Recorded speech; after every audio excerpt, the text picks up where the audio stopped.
and welcome to my channel. So today we are playing with dandelions. Oh yes, look at these pretty things. Now I went out and I picked a lot of dandelions, and instead of making a country wine, otherwise known as dandelion wine, what I'm going to be making today is a low, easy drinking drink that I am calling dandelion fizz. Oh yes. So let's get into it. So the reason why I'm making basically a dandelion champagne is because, well, dandelion wine normally takes a bit of time to age and we want to drink it. So the idea is that we're going to be able to make this, bottle it, and drink it at the end of 1 month. Sounds pretty good. So I have got myself a lot of dandelions. Doesn't look like it now. Oh look, there's a teeny little snail. I'll put that somewhere. Stay, snail.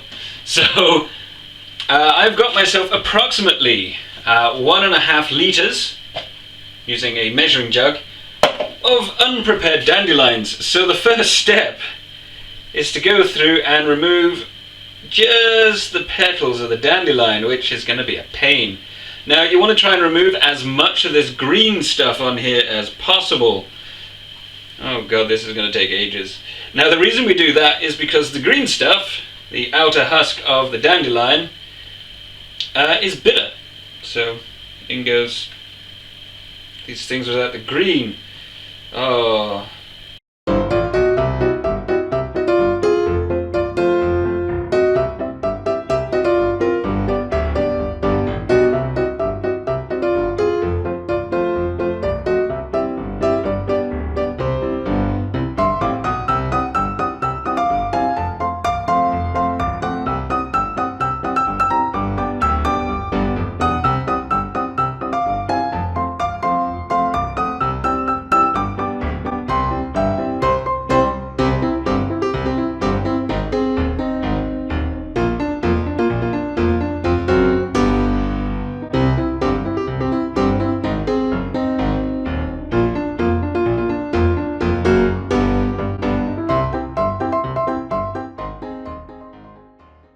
So it's taking me just over an hour to remove pretty much all of these lovely petals from their stalks. My hands turn rather yellow. I have washed them and scrubbed them, yet my thumbs are still black. So there you go, dandelion thumb. So we're going to prepare our citrus now. Chopping board, and I'm going to lightly citrus it. Now the plan is, if this all goes to plan, it will mainly taste of dandelions in a champagne-y, fizzy, tasty country champagne. So I need to remove the outer side of the lemon. Now I want to try and get as little as the pith, that's the white bit in your lemon, as possible, because, well, I've spent all that time removing off the green bitterness, and I don't want to add it in with the pith of the lemon because that will make it bitter. So just take lovely little things. Obviously if you have a peeler you can use that, but I don't have one, I just use a knife. So I've now taken off the peel off the lemon. Now I actually went back through and removed off some of the white bits, which I just used my knife and very carefully shaved the back of them. Oh, they smell so good. So again, this is just a step to remove a bit of bitterness from it, because, well, I don't want my wine to be bitter, or my fizz to be bitter. Now I'm going to do the same with my lime. So just be more careful. Ooh. So I've gone back through and I've removed pretty much all of the white off the lime. You're never going to get all of it, but at the same time I'm trying to remove as much as possible so we get the dandelion flavour. So now, get your knife, grab your limes, and just literally go through and give them a rough chop. This gives it more surface area and will release more flavours. I will speak like a human being.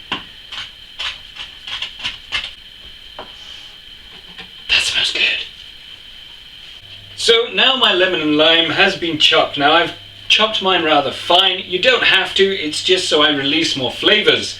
Now we're going to make a tea. So I've got myself a pan It just needs to be clean and not sterile at the minute. So in goes my lemon lime peel. Looking lovely. And now I'm going to add in my dandelions. Now normally they don't really give you a kind of measurement for your dandelions. So once they've been prepared, this is a half a cup measurement, which is 125 ml. So in you go. Now I'm not going to pack this down, I'm just literally doing that. So that's half. A bit more. There's 1 cup. Half-ish a cup. So that is 5 cups in total. Now I do have some left over, but that's okay, because supposedly you can dry these petals and then you could use them in your home brewing endeavors later on. And there's not many, but at the same time, awesome. So I'm going to go boil the kettle and we'll be right back. So my kettle has literally just boiled. There's a little bit of green. Get out. So my kettle is just boiled, so now I'm going to pour it on top. There we go. To make a lovely dandelion petal tea. Now at the minute it doesn't really matter how much water you add. This is 1.25 litres. And it smells interesting because it doesn't really have a citrus smell right now. It smells like dandelions. So I've got my lemon and lime and I'm going to add the juice of both in here. So just move this out of the way. Give that a schlink and a schlink. Now I'm going to be using a strainer over the top just to catch any seeds that come out. And I would say that's squeezed. And you have little bits of lemon chunks in here. Ooh, tastes nice. So now what I'm going to do with this lovely tea, just make sure all the dandelions are coated.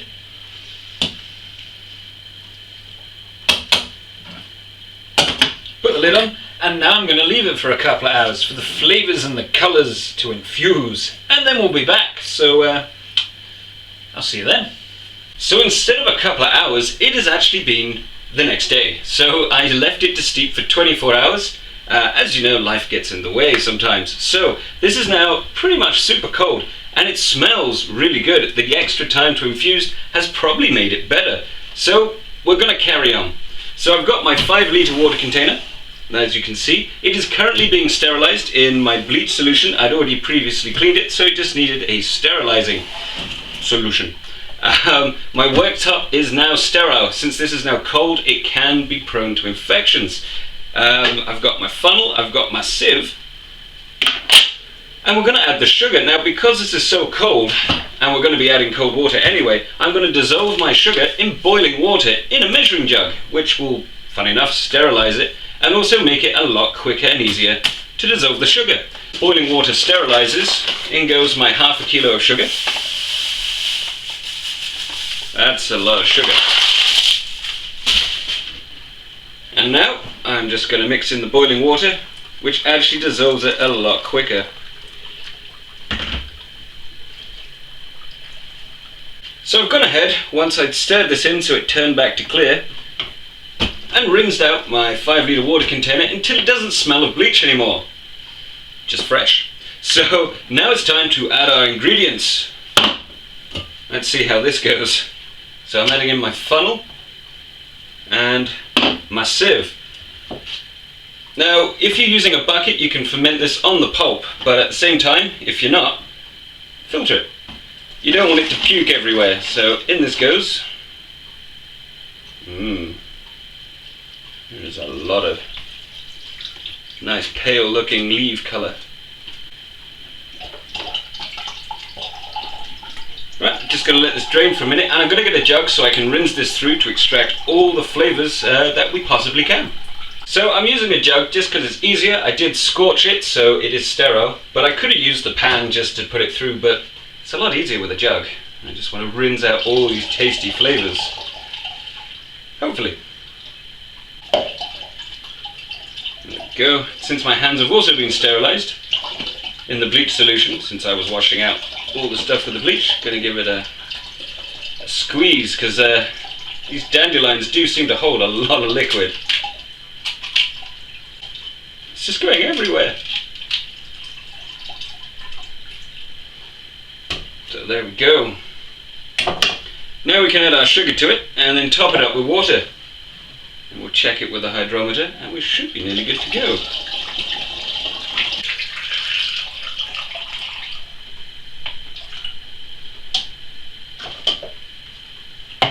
There we go. So I'm going to go and grab the hydrometer. We're going to give this a shake and see what the potential alcohol is. So it does have a pretty nice colour to it. The dandelions have imparted pretty nice colour. Nice and light. Perfect for something that's supposed to be light and fizzy. So we'll be right back. Just screw my lid on. Give it a nice mixing shake. Yeah, that's kind of amusing. So it actually is saying that it is 1.044. So that's not so bad. According to this, if it ferments to pure dryness, which I don't expect it will, it's somewhere around the 7% mark, but we're expecting it to be somewhere around 5-ish. I was expecting 4, but 5 is good. I'm using express wine yeast compound. It does already have some vitamins and minerals and also some bentonite. So I'm not really too worried about that, but you can use pretty much any yeast you want. You could use bread yeast, but don't add yeast nutrient, as we found out in that video in the testing. So I'm just going to give this a shake.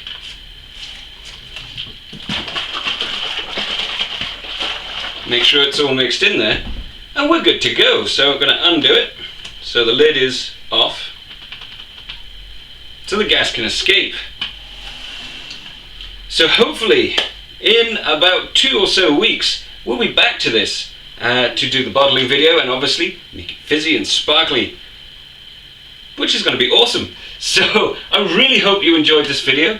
Don't forget to comment, rate, like, share, and of course subscribe. Check out the other videos, and I'll see you in the next one. See you later, guys.